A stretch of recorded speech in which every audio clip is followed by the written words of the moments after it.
Hai, apa khabar semua? Cik Yus harap semuanya dalam keadaan sihat walafiat. Terlebih dahulu Cik Yus nak ucapkan Shalom dan Assalamualaikum.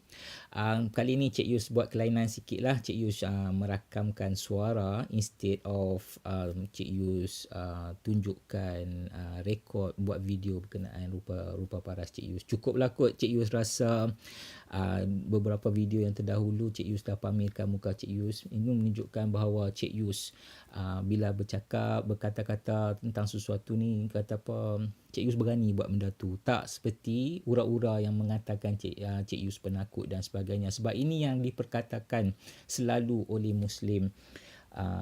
Kononnya macam Cik Yus yang lain-lain ni penakut lah apalah. So, okay, takat tu.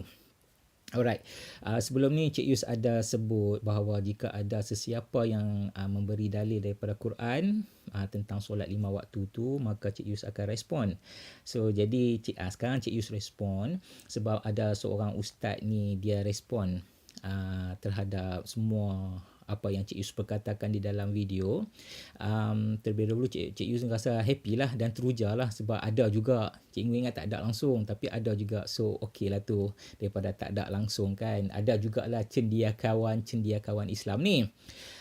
Walaupun jawapan dia tu ke kiri, ke kanan dan sebagainya kan.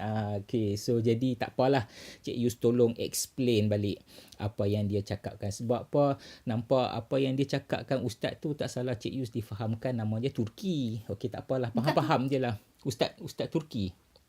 Habis tu? Kan Ustaz Turki.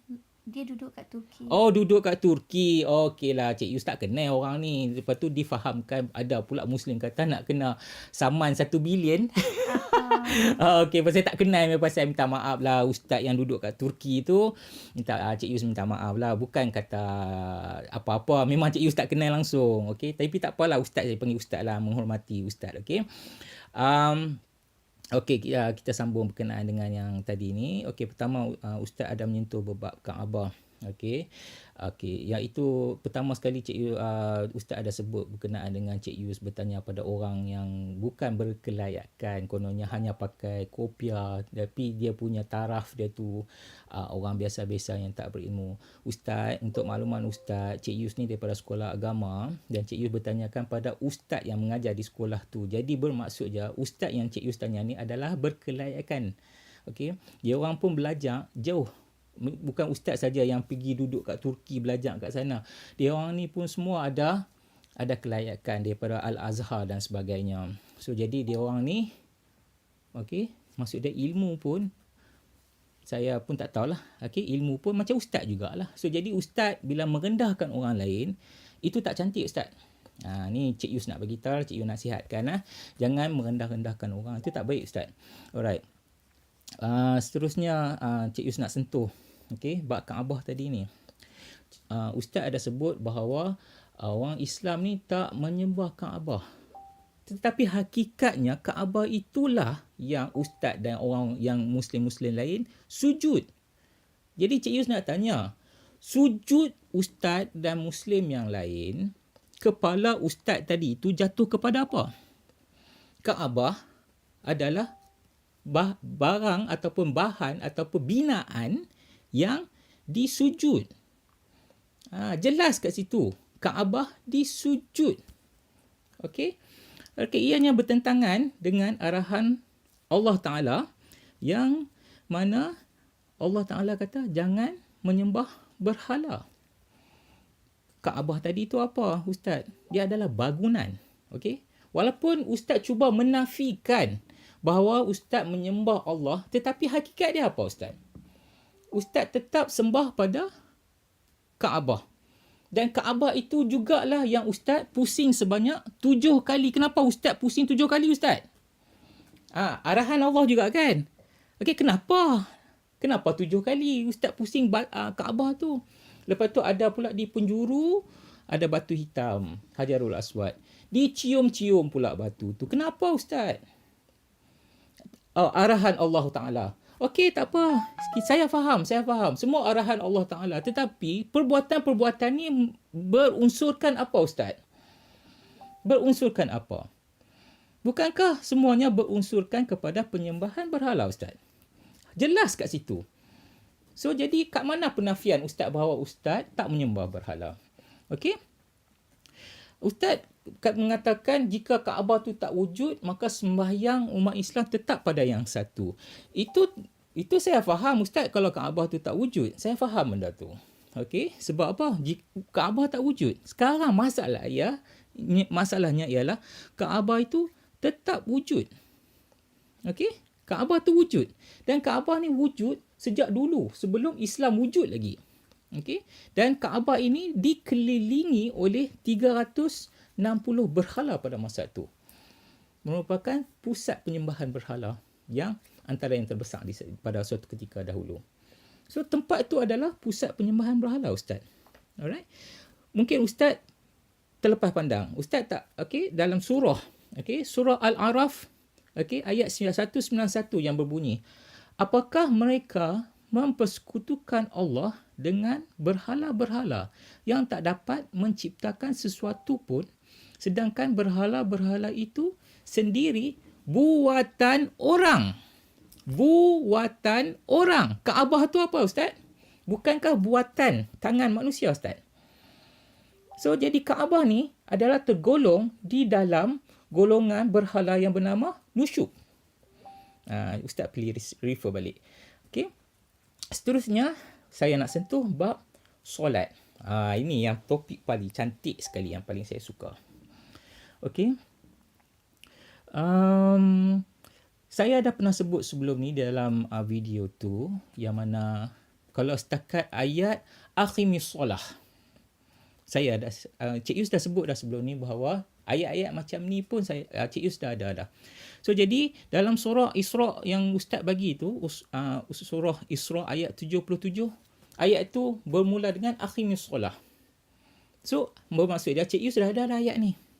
Jadi Ustaz tak payahlah nak bagi perkara yang Cik Yus dah ada. Alright? Okey, tak apa. Cik Yus tolong huraikan. Alright?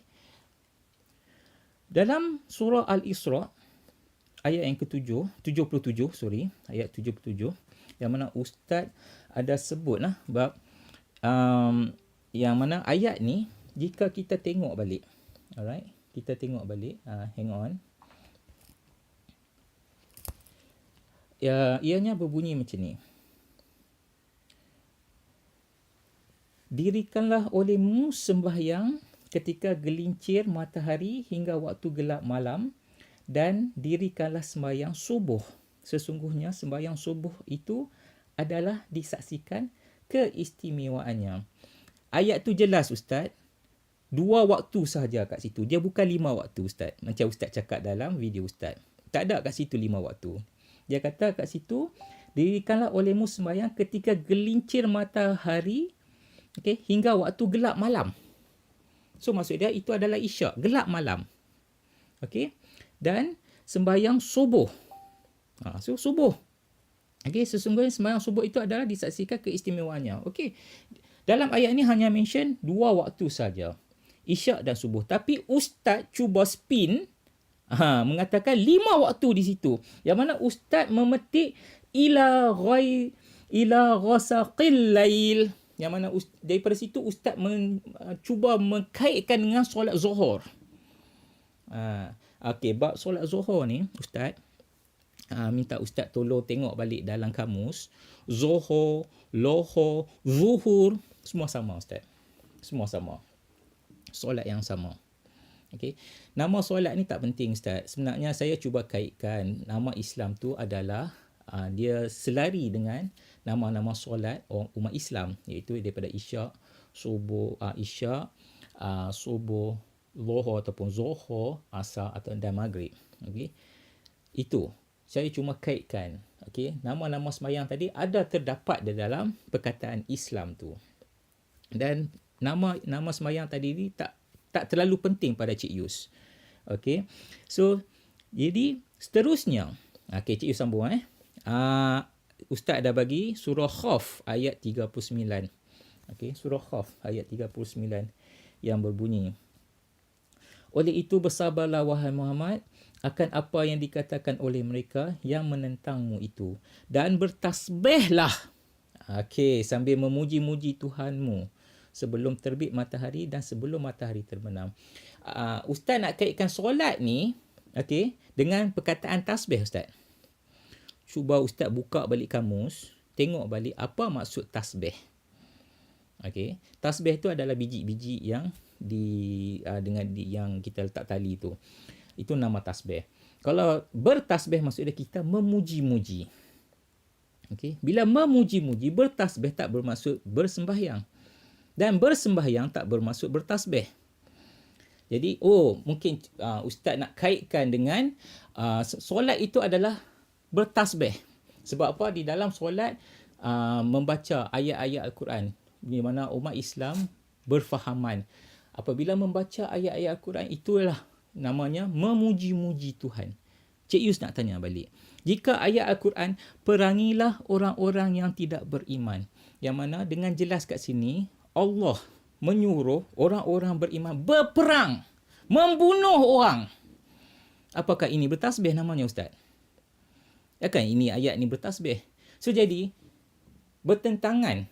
Okey, bertentangan apabila mengatakan ayat-ayat Al-Quran ini apabila dibacakan bertasbih. Okey, sebab apa? Bila kata ayat itu perangilah orang-orang yang tidak beriman. Maksudnya ayat ni suruh Muslim membunuh orang yang bukan Islam. Membunuh adalah perbuatan yang tak baik Ustaz. Takkan itu berzikir. So jadi, bila dikaitkan dengan tasbih ni tadi, Cik Yus boleh kaitkan yang mana tasbih ni tadi bukan bersembahyang dan bersembahyang bukan bertasbih. Tak sama Ustaz. Okey. Cik Yus nak bagi contoh lagi. Jika seseorang itu duduk di dalam surau ke masjid ke ataupun di rumah dia pegang biji-biji tasbih tu, dia duduk memuji-muji, dia duduk berzikir, dia duduk bertasbih. Apakah dia bersembahyang Ustaz? Tak kan? Sebab apa? Dia tengah bertasbih. Dia memuji-muji nama Tuhan dia. Okay, right. So, bermaksud dia kat sini, orang tu dia berzikir. Bila dia berzikir, dia duduk berzikir, dia tengah bertawaduk dan sebagainya, itu tak bermakna dia tengah bersemayang Ustaz. So, jadi tanggapan Ustaz, ayat Ustaz mengatakan bertasbih itu adalah solat, adalah salah sama sekali Ustaz. Sama sekali salah. Dan seterusnya, Ustaz menyentuh bab ayat surah Hud 114, okay, yang berbunyi, dan dirikanlah sembahyang wahai Muhammad, engkau dan umatmu pada dua bahagian siang, pagi dan petang. So kalau dah pagi, subuh, petang adalah asar. Dan pada waktu-waktu yang berhampiran dengannya dari waktu malam, iaitu maghrib. Sesungguhnya amal-amal kebajikan terutama sembahyang itu menghapuskan kejahatan. Perintah-perintah Allah yang demikian adalah menjadi peringatan bagi orang-orang yang mahu beringat. So di dalam ayat ini menjelaskan pagi dan petang, maksudnya subuh dan asar. Alright? Asar. So dia kata seterusnya pada waktu-waktu berhampiran dengannya dari waktu malam. Okey, saya boleh sebutkan kat situ. Kalau nak kata malam, maghrib tu hampir malam dan isyak malam. Okey, that's fine. So maksud dia pagi, subuh, petang, asar, dan berhampiran dengannya berhampiran dengannya dari waktu malam, maksud dia maghrib dan isyak. Baru 4 Ustaz. Zuhur tak ada kat situ Ustaz. Tak ada zuhur kat situ Ustaz. Masih belum lengkap 5 waktu. Alright. Okey. Cik Yus rumuskan lagi. Okey. Kenapakah solat adalah rukun kedua terpenting? Rukun Islam. Rukun Islam ni adalah penting dan dia adalah rukun kedua. Maksudnya kedua terpenting. Kenapakah tidak terdapat dalam satu surah dan satu ayat? Kenapa mesti berada dalam surah-surah yang berlainan, ayat-ayat yang berlainan Ustaz?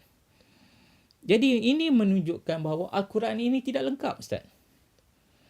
Kenapa mesti ada dalam surah-surah yang berlainan, ayat-ayat yang berlainan? Itu pun masa-masa yang diterangkan pun tidak mencukupi 5 waktu.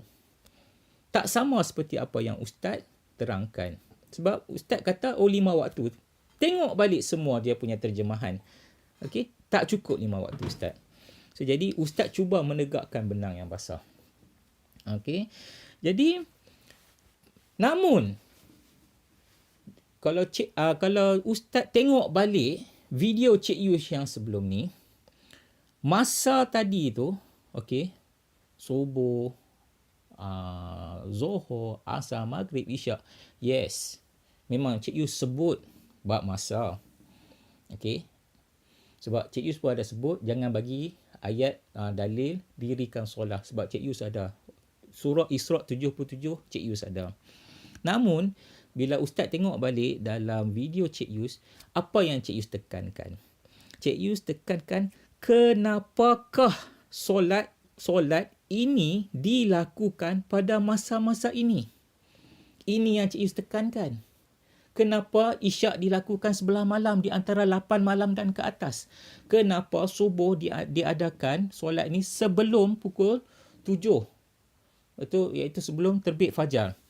Kenapa Zuhur diadakan solat ni pada di antara 1 hingga 2 petang macam tu? Mungkin 2 lebih ke apa? Lebih kurang macam tu lah. Di antara 1 hingga 3 lah. 3 petang senang. Di antara. Dan kenapakah solat asar diadakan pukul 4 dan ke atas sebelum maghrib? Kenapa? Ini persoalan Cik Yus. Sebab ini ajaran Allah. Bila ajaran Allah menyuruh umat Islam mengerjakan solat 5 waktu pada masa-masa tertentu, dan kenapakah solat ini diadakan? Itu yang perlu Allah ceritakan di dalam Al-Quran. Atas sebab apa? Sebab tu Cik Yus kata, jangan hanya beri dalil dirikanlah solat. Cik Yus ada ayat ni. Bukan tak ada, Cik Yus ada. Bukan Cik Yus tak baca, Cik Yus baca. Bukan Cik Yus tak tengok seperti Ustaz tuduh, tak faham, tak tengok dan sebagainya. Salah Ustaz. Ustaz jangan memandang rendah pada saya lah. Tak baik Ustaz. Memang okey, mungkin Ustaz lebih berpengalaman, ilmu banyak pada saya. Saya tak menafikan benda tu. Masing-masing punya ilmu. Okey. Namun Ustaz kena tengok balik apa yang saya persoalkan. Kenapa solat-solat ini diadakan? Sebab itu saya kaitkan dengan Bible. Di dalam Bible saya refer kepada apa? Di dalam buku Matthew ayat 26-27. Di dalam tu lengkap menceritakan 5 waktu. Bersambung Ustaz. Satu buku Matthew 26 disambung ke 27. Dalam tu ada 5 waktu kat situ. Kenapa umat Islam bersembahyang? Tetapi kalau refer balik pada Al-Quran, Ustaz bagi Isra', Ustaz bagi surah Al-Khaf, Ustaz bagi surah Al-Hud. 3 surah yang berlainan, ayat yang berlainan, tak bersambungan. Nampak tak? Bagaimana perbezaan Bible dan Quran? Yang mana yang lebih lengkap sekarang ni? Yang mana lebih perfect? Saya nak cakap. Kalau berbanding Quran. Quran tadi Ustaz bagi 3 surah yang berlainan, ayat yang berlainan. Tetapi saya bagi di dalam Bible satu buku. Okey, dia ada 2 chapter. Iaitu buku Matthew chapter 26, chapter 27. Bersambung Ustaz. Kat dalam tu ada 5 waktu dia. Nampak tak macam mana saya refer? So, dan pada Matthew 26 dan 27 tu diceritakan kenapa. Tapi ayat Quran tadi ni tak diceritakan kenapa. Cuma dirikan solat. Pagi, petang, malam, itu. Dirikan solat. That's it. Dirikan solat. Yes, dirikan solat. Tapi kenapa Ustaz? Kenapa didirikan solat pada masa tu? Itu kita nak tahu. Okay? Okay. So, jadi, apa yang Ustaz terangkan tadi itu, nak menunjukkan bahawa saya ni lemah adalah tidak bertepatan. Tengok balik video saya. Tengok balik dan refer balik benda tu. Okey, yang ketiga pasal Isra' dan Mi'raj. Ustaz, kalau nak bagi saksi pun bagilah saksi yang manusia yang berada di bumi Ustaz. Itu baru nama saksi. Kalau seseorang yang berada di langit. Okey, yang berada di langit, bagaimanakah orang tu nak menjadi saksi Ustaz? Ustaz bagi saksi dia adalah Nabi Isa. Nabi Isa berada di atas kefahaman orang Islam. Nabi Isa sekarang ni berada di atas lah. Di langit, di syurga kemungkinannya. Seperti kefahaman orang Islam. Bagaimana Nabi Isa menjadi saksi kepada manusia di bumi ni Ustaz? Macam mana Nabi Isa nak menceritakan pada manusia-manusia di bumi bahawa dia bersaksi Nabi Muhammad. Menghormati apa yang Ustaz minta lah. Saya bercakap Nabi Muhammad. Kalau nak kena nak panjang pun boleh. Nabi Muhammad sallallahu alaihi wasallam. Okey, tak ada masalah saya boleh cakap. Okey, Nabi Muhammad diisrakan ke langit. Itu untuk menerima solat. Kenapa Ustaz bagi Nabi Isa, Ustaz? Okey, jika ni contohlah, contoh Cik Yu sendiri. Cik Yu ni sebagai contoh, ni jangan marah. Ni Cik Yu bagi contoh, bagi semua senang faham. Kalau tidak Cik Yu tak bagi contoh macam ni, orang tak faham. Jika Cik Yu sendiri, ni sebagai contoh, diisrakan naik ke langit. Nabi Isa tengok Cik Yu naik ke langit. Lepas tu Cik Yu turun balik ke bumi, kononnya Cik Yu cerita ke orang. Cik Yu naik atas langit apa semua. Siapa nak percaya cakap Cik Yu sekarang ni? Ada orang nak percaya? Ada orang nak percaya ke? Cik Yu cakap, Nabi Isa bersaksi Cik Yu naik kat langit tadi. Malam tadi ke, malam kemarin ke, macam tu lah. Ada orang nak percaya ke? Itu maksud saksi ni, janganlah bagi orang yang tak ada kat bumi, Ustaz. Bagi, kata apa, bagi cerdik sikit lah kalau nak bagi saksi tu pun. Macam tu lah, kata apa. Bagi, kata apa, logical tu bagi cantik sikit lah, Ustaz. Cik Yu bukan nak merendah-rendahkan, tapi jawapan Ustaz Nabi Isa, aduh, tak kena lah, tak cantik lah Ustaz jawapan tu.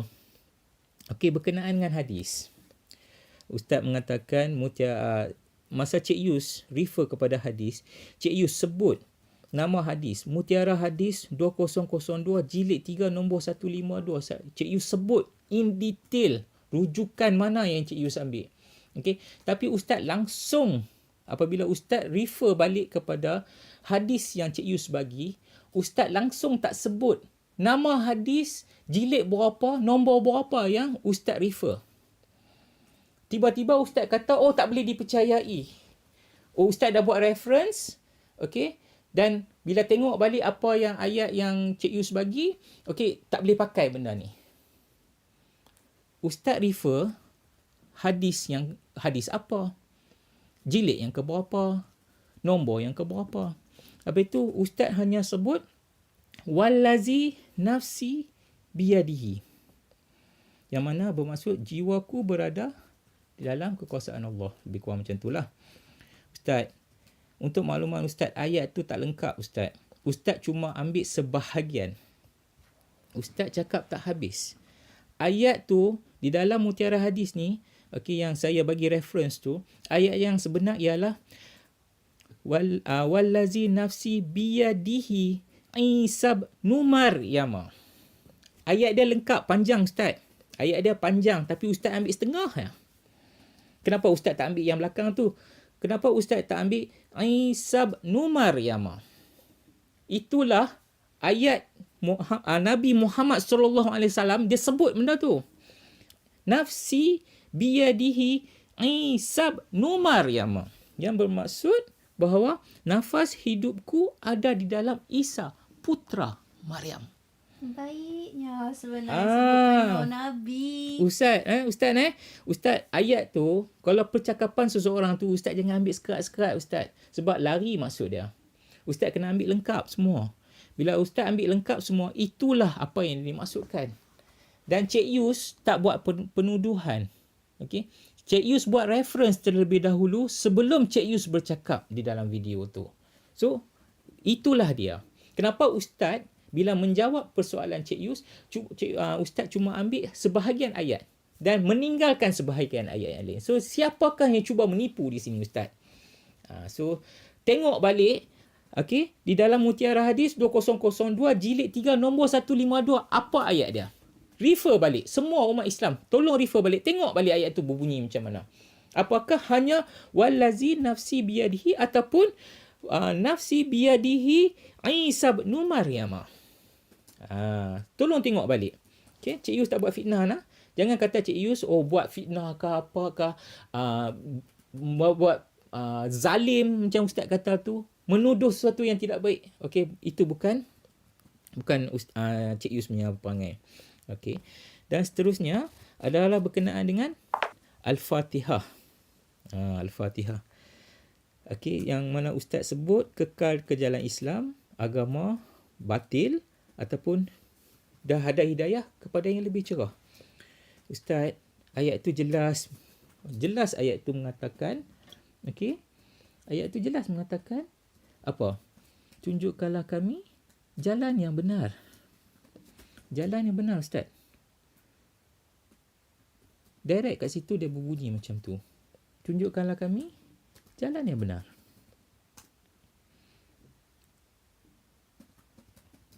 So, dan seterusnya, ayat yang seterusnya iaitu jalan orang-orang yang engkau telah kurniakan nikmat kepada mereka, bukan orang yang engkau murkai dan bukan pula orang-orang yang sesat.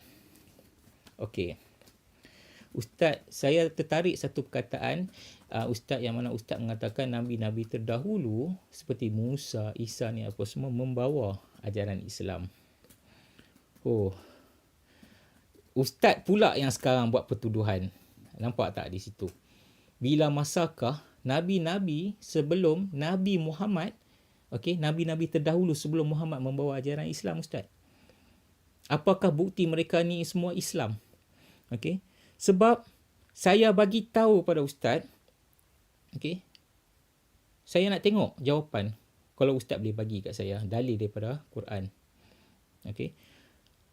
Perkara paling utama untuk seseorang itu menjadi Islam adalah bersyahadah 2 kalimah syahadah.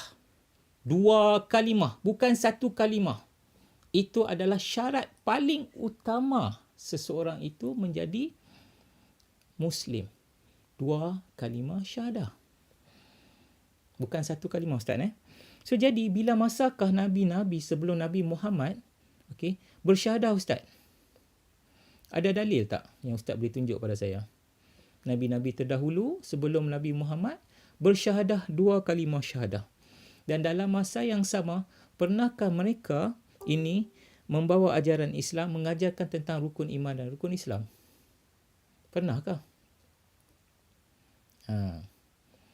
Especially kalau boleh tunjuk di dalam Bible, itu lebih baik. Saya nak tengok kalau ada di dalam Bible, okay, mereka mengajarkan rukun iman dan rukun Islam dan mereka bersyahadah 2 kalimah syahadah yang menunjukkan mereka adalah orang-orang Islam. So, berbalik kepada ayat Al-Fatihah tadi, iaitu jalan-jalan orang-orang yang engkau telah kurniakan nikmat. Okay, maksud dia kat sini, okay, mereka ini Nabi-Nabi sebelum Nabi Muhammad SAW, okay, mereka ni memang berada di dalam kenikmatan sebab mereka beriman kepada Tuhan yang benar, bukan pada Allah. Mereka beriman pada Tuhan yang benar. Memang mereka menerima nikmat, jalan yang benar. Seperti saya cakap tadi, macam dalam video saya sebelum ni. Namun, umat-umat Islam berada di jalan yang tak betul, meminta untuk ditunjukkan jalan yang lurus agar sama dengan Nabi-Nabi sebelum Muhammad yang bukan beragama Islam. Sebab mereka ini beriman kepada Tuhan yang benar. Mereka bukan beragama Islam. Mereka tidak beriman kepada Allah. Okey? Sebab Ustaz buat pertuduhan bahawa mereka ni Islam. Di manakah mereka bersyahadah? Di manakah mereka mengajarkan tentang rukun iman dan rukun Islam? Dapat Ustaz tunjuk dalil pada saya. Jadi kat sini, mereka bukan Islam. Mereka memang berada di jalan yang benar, menerima nikmat-nikmat. So, jadi umat-umat Islam berdoa kepada Tuhan orang Islam untuk diberikan jalan yang benar. Maksud dia, jalan orang-orang yang menerima nikmat, orang lain. Nampak tak di situ?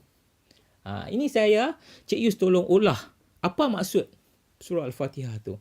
Jelas kat situ, ayat tu berbunyi, tunjukkanlah kami jalan-jalan orang yang, tunjukkanlah kami jalan yang lurus. Bermaksud dia apa? 17 kali bercakap, Ustaz.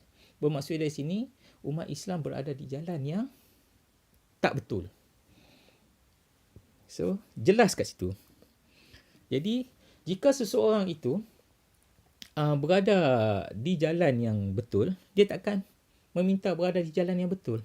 Jika dia berdosa, dia memohon maaf. Okay? Jika dia dah mendapat hidayah, okay, dia dah berada di terang, di cahaya yang terang. Ustaz kata nak cerah lagi. Cerah macam mana Ustaz nak? Tak cukup cerah lagi ke? Jalan yang terang, jalan yang dah diterangi cahaya, Ustaz. Okey, dia tak perlu untuk lagi terang, Ustaz. Sebab dah terang. Kita tak perlu kepada, dia ada malap, Lepas tu lebih terang sikit, lagi terang. Ada pula peringkat-peringkat cahaya kah Ustaz? Ustaz bawa ajaran yang macam mana ni Ustaz? Nampak tak di situ? Tak nak tambah sikit. Boleh tambah. Tak nak tambah sikit. Macam dalam Matthew 6:7. Nak baca sikit lah Ustaz. Kita ada tertulis kat dalam ni. Lagi pula dalam doamu itu janganlah kamu bertele-tele seperti kebiasaan orang yang tidak mengenal Tuhan. Mereka menyangka bahawa kerana banyaknya kata-kata doa itu akan dimakbulkan. Jadi 17 kali tu dah bukan sikit dah Ustaz. Nampak Ustaz? Jadi tolong faham Ustaz kat situ. Berteling-teling. Kata apa? Bertele-tele. Berulang-ulang. Bercakap, minta berkali-kali. Bukan teleng. Kalau teleng tu kepala ke tepi dah. Ini bertele-tele. Bertele-tele. Ataupun senang kata macam berulang-ulang. Berulang-ulang lah. Berulang-ulang. Jadi kalau Cik Yus nak cakap, apakah satu Tuhan yang dikatakan maha berkuasa, maha dengar, maha mendengar, maha mengetahui, tak mengetahui langsung hati, budi hamba dia, sehingga 17 kali meminta perkara yang sama Ustaz setiap hari. Hari ini 17 kali, besok 17 kali, lusa 17 kali. Kalau 1 tahun 365 hari, kalilah Ustaz, dah berapa banyak kali dah Ustaz duk minta. Takkanlah, ni Cik Yus nak cakap, takkanlah macam tu Ustaz.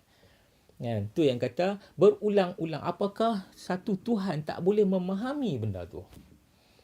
Sehingga hamba dia terpaksa minta berkali-kali benda tu. So kita fikir secara lebih meluas Ustaz. Okey? Kita jangan hanya fikir di dalam kelompok yang kecil. Okey? Macam tadi, cahaya tadi, nak lebih terang. Terang macam mana yang Ustaz nak, Ustaz? Adakah cahaya tadi ni dia ada peringkat malap, terang sikit, lebih terang, spotlight pula ke? Macam tu ke Ustaz? Okey. Apabila macam Jesus menceritakan, okey, dia membawa air kehidupan, okey, yang mana siapa yang meminum air ni, okey, dia akan kekal. Okey, dia takkan dahaga lagi, dan air itu seperti mata air yang sentiasa memancar-mancar, okey, kepada kehidupan abadi. Dan Jesus juga menyatakan dia adalah terang cahaya. Dia tak kata dia cahaya yang perlu lagi terang. So sesiapa yang beriman kepada Jesus, dia dah menerima terang cahaya itu. So kami tak perlu untuk terima, minta untuk lebih terang Ustaz. So berbeza ajaran Allah dan ajaran Jesus. Okay. Saya menjawab semua persoalan. Maksud saya bukan persoalan. Jawapan Ustaz terhadap soalan saya, dan saya rumuskan balik apa yang Ustaz jawab. Jadi di sini menunjukkan bahawa apa yang Ustaz jawab tadi untuk soalan saya hanya semata-mata untuk melepaskan batuk di tangga. Tidak betul-betul menjawab persoalan saya. Bab soalan tadi kenapa? Okey, terang cahaya tadi tu. Okey, minta lagi terang. Kaabah tadi tu jelas. Kaabah tu apa? Okey. Kiblat. Yes, kiblat. Okey. Dan Isra' Mi'raj Ustaz bagi Nabi Isa sebagai saksi. Lepas tu hadis Ustaz ambil ayat sekerat daripada ayat yang panjang. Nampaknya Ustaz cuba, okey, memutar belikkan keadaan. Ustaz tidak menerangkan dengan selengkap-lengkapnya, tetapi Ustaz cuba membenarkan sesuatu yang tak betul. Okey, itu yang saya nampak benda ni. Jadi saya akan tengok macam mana feedback. So untuk itu saya habiskan di sini dan berharap Ustaz dapat menerima. Saya pun kalau Ustaz nak, saya pun boleh tunjuk kat Ustaz jalan yang benar. Macam Ustaz kata, okey, minta saya boleh kembali kepada Islam kononnya, Ustaz nak tunjuk saya jalan yang benar. Okey. Sedangkan dalam Al-Fatihah Ustaz tadi tu pun Ustaz cuba clarify. Saya clarify lagi tinggi, lagi dalam daripada Ustaz clarify. So kat sini saya pun boleh bercakap perkara yang sama macam mana Ustaz. Okey, untuk itu saya sudahi di sini. Saya stop di sini dan saya akan tengok untuk Cik Yus akan cuba kongsi lagi kalau ada apa-apa isu-isu yang akan datang. Untuk itu, Cik Yus ucapkan selamat kepada semua. God bless you all dan harap semua yang dalam keadaan sihat walafiat. Thank you. Bye.